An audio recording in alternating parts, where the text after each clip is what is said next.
Hey, morning, everybody. How you doing? Sean Lutz coming to you from my home studio here in Dallas, Texas. Today is November 5th, 2025. This is going to be episode number 9. Gordie Howe from Seagull Light Studios, Detroit Red Wings NHL update. Let's just jump right into it, folks. That's what we do around here. Last night, we squared off against the Las Vegas Golden Knights, 5th game of our lengthy Western road trip. We were 3-1 at this juncture, squaring off against Las Vegas in Vegas. So here we go. Let's just jump right into the first period here. Coming off the road, I think we started pretty good. I was going to anticipate Vegas. That team is just they're well coached. They play a tight game. They don't give up a lot of opportunities. They're going to be firing pucks left and right from all different angles. I anticipate ugly play, not a lot of space, not a lot of opportunities.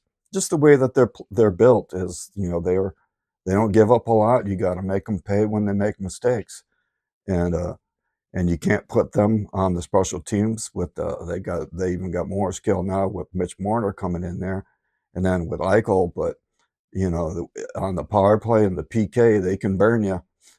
We got kind of lucky last night that it didn't turn into one of those even worse ugly games where it's all trips to penalty box. There was only like 3 penalties for the whole night, which was good to see for a change for me. I like to keep the flow going, but just the style play, there was no whole lot of flow going back and forth. But nonetheless, we came out. We kind of matched the play and the intensity. We nothing great, nothing bad, but it was a good road period for us. I mean, I thought it looked pretty decent. But anyway, after the first period, it was still knotted up at 0. So heading into the second, same sort of style of play. You anticipate it. There were some good opportunities, couple close ones by both teams, but the netminders made the saves when they had to. Nothing spectacular, but trading a little bit back and forth, trying, in Vegas, trying to pick up their scrap from firing pucks. And I thought Gibson did a pretty good job, and we did a pretty decent job for the most part, clearing rebounds up until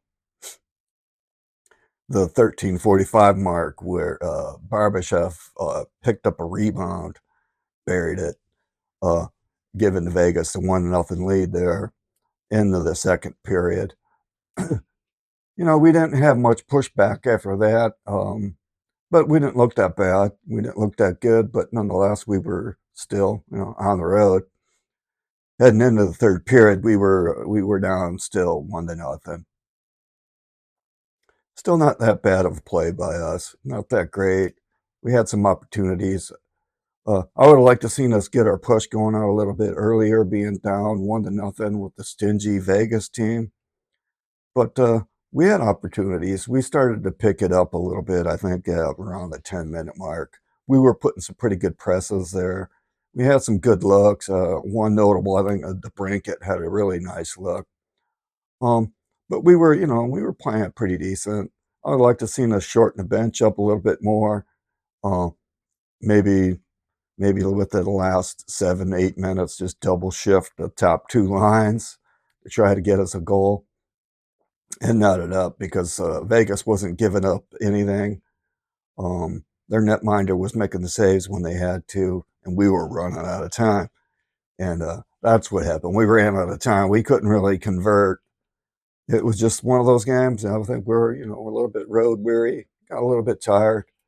But the final 1-0 there from Las Vegas. Not a bad road game by our Wings. I think we just kind of fizzled out. It is what it is. I'll take 3-2 on a 5-game Western road trip any day. So that's what we turned out to be, 3-2 on this road trip. And this will be heading into our next game, which is going to be Friday night against the New York Rangers. Original Six matchup Friday night at Little Caesars Arena. It's going to be great, folks. Just love the Original Six matchups. But let's look at elsewhere around the league last night. We had a lot of action. I'm not going to cover it all, but please make note that these, I'm going to, like I mentioned in the last show, on the OT and the parity in the league. Here we go. Six games last night went into overtime or a shootout. And here's the rundown on them. You had Utah win over Buffalo 2-1 in OT. Philadelphia against Montreal won in a shootout. That's implications right there, right? Montreal's above us. Philadelphia's in the East, giving up those points, man. The parity point, same thing. Boston over New York Islanders 4-3 in a shootout, and that's giving up points. Then you had Dallas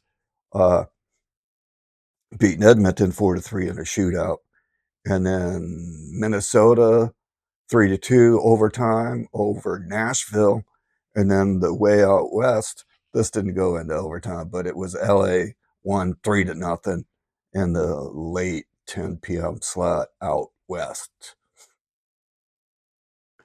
Let's move on and just cover what's going on in tonight's schedule. You got Utah at Toronto at 7 Eastern, St. Louis at Washington at 7:30. That's going to be on TNT and streamed on HBO Max.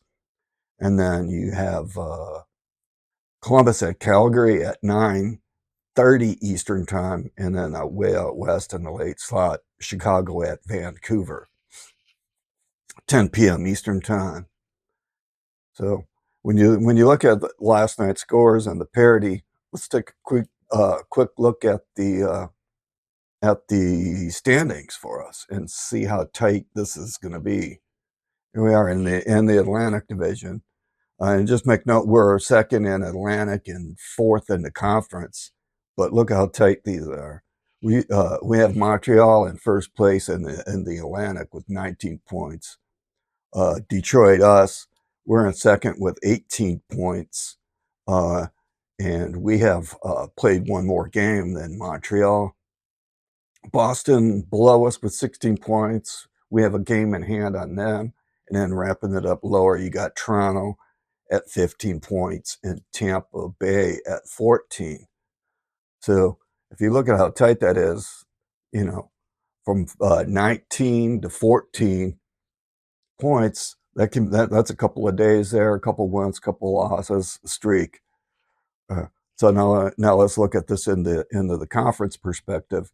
The top 8 teams in the conference are Montreal's leading it all with 19 points, New Jersey with 18 in second place, Pittsburgh in third place, our Detroit Red Wings in fourth place with 18 points. Then we got Carolina in fifth place at 16 points. Boston tied with them in sixth with 16 points.